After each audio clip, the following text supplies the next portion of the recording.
हाँ तो बच्चों, आज हम लोग पढ़ेंगे 9वीं और 10वीं के बच्चों के लिए है आज हिंदी पद साहित्य का इतिहास। पद साहित्य ही है कि हिंदी में पद जैसे लयबद्ध होना चाहिए, क्रमबद्ध होना चाहिए, अलंकारिक चीजों का प्रयोग होना चाहिए। इसी को ही समझिए तो क्रमबद्ध रूप से जहाँ पे हो उसे हम पद कहते हैं। और पद साहित्य को ये 4 भागों में बांटा गया है।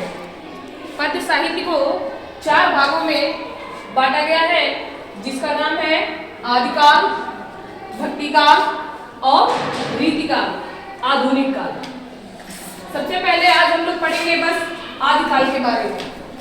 आदिकाल का जो समय सीमा था वो इसका वर्गीकरण करते समय मतलब बहुत से विद्वानों ने अपना अलग अलग मत दिया है। आज हम लोग जो समय सीमा पढ़ेंगे वो आचार्य रामचंद्र शुक्ल के हिसाब से पढ़ेंगे, क्योंकि आचार्य रामचंद्र शुक्ल का जो मान्यता है वो सर्वमान्य हो जाता है।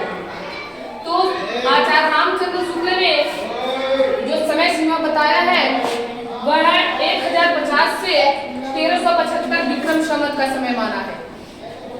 1050 से 1375 विक्रम संवत का जो समय है वह आदिकाल का समय है।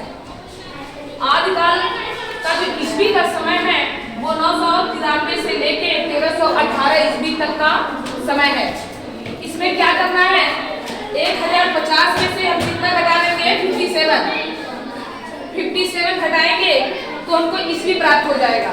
जैसे 1050 है और 1050 में 57 घटाना है तो ये 10 हुआ, 10 में से 7 गया तो 3 बचा और एक इससे इधर आया तो ये हो गया 14, 14 में से 5 गया तो 9 बचा और ये 993 आया। 993 जो समय है वो ईस्वी का समय है। कितना है, ईस्वी का समय है। और उसके बाद इसी तरह 1375 में से 57 घटाएंगे तो 1318 मिलेगा जो ईस्वी का समय है। तो ये भी सही है और ये भी सही है, लेकिन आप लोगों को विशेष ध्यान देना है कि यहाँ विक्रम संवत लिखा हुआ है और यहाँ पे ईस्वी लिखा हुआ है। आज हम आदिकाल के नामों को लेकर मतलब बताएंगे कि आदिकाल नाम किसने दिया। आदिकाल कहने वाले जो थे वो हजारी प्रसाद द्विवेदी थे। इस नाम को लेके बड़ा विवादित हुआ कि आदिकाल का नाम आदिकाल ही क्यों रखा गया। तो ये था कि आदिकाल को कुछ और नाम दिया जाए, तो बहुत विद्वानों ने अपना अपना मत प्रस्तुत किया। तो आदिकाल को आचार्य रामचंद्र शुक्ल ने वीरगाथा काल कहा।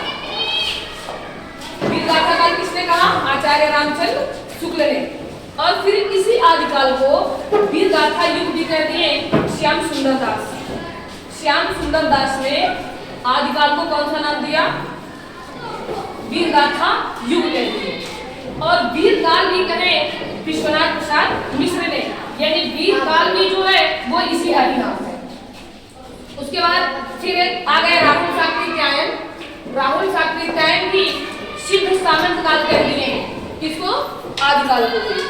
उसके बाद फिर और विद्वान आए, जॉर्ज ग्रियर्सन जो हिंदी साहित्य का इतिहास लिखने वाले थे, वो भी किस भाषा में हिंदी साहित्य का इतिहास लिखे थे, अंग्रेजी भाषा में। ये इन्होंने हिंदी साहित्य का बहुत अच्छे से वर्गीकरण किया था, कालक्रम की दृष्टि से वर्णानुक्रम पद्धति को बहुत लोग अपनाए थे, लेकिन ये बहुत अच्छे ढंग से वर्गीकरण किए थे। मतलब यहीं से ये वर्गीकरण हिंदी साहित्य का हुआ था। तो जॉर्ज ग्रियर्सन ने आदिकाल का नाम रख दिया चारण काल। क्या नाम रख दिया, चारण काल। उसके बाद फिर आ गए राजकुमार वर्मा। इन्होंने आदिकाल को संध एवं चारण काल नाम रखा है, संध एवं चारण काल। उसके बाद फिर आदिकाल को महावीर प्रसाद द्विवेदी जो द्विवेदी युग के प्रवर्तक थे और इन्होंने इसे बीजवपन काल कहा था। क्या कहा, बीजवपन काल। आदिकाल में इसकी सबसे बड़ी विशेषता थी कि यहाँ पर आश्रयदाताओं का खूब अतिशयोक्ति ढंग से प्रशंसा हो रही थी। आदिकाल में आदिकाल की जो विशेषता है उसमें आश्रयदाताओं की बहुत बढ़ा चढ़ा के प्रशंसा हो रही थी और युद्धों का ऐसा वर्णन हुआ था आदिकाल में कि मानो एकदम सजीवता थी। आदिकाल में युद्धों का जो वर्णन हो रहा था वो सजीवता के जैसे एकदम हो रहा था। और इसमें श्रृंगार रस, वीर रस, श्रृंगार रस और वीर रस का बहुत अत्यधिक प्रयोग हुआ था आदिकाल में।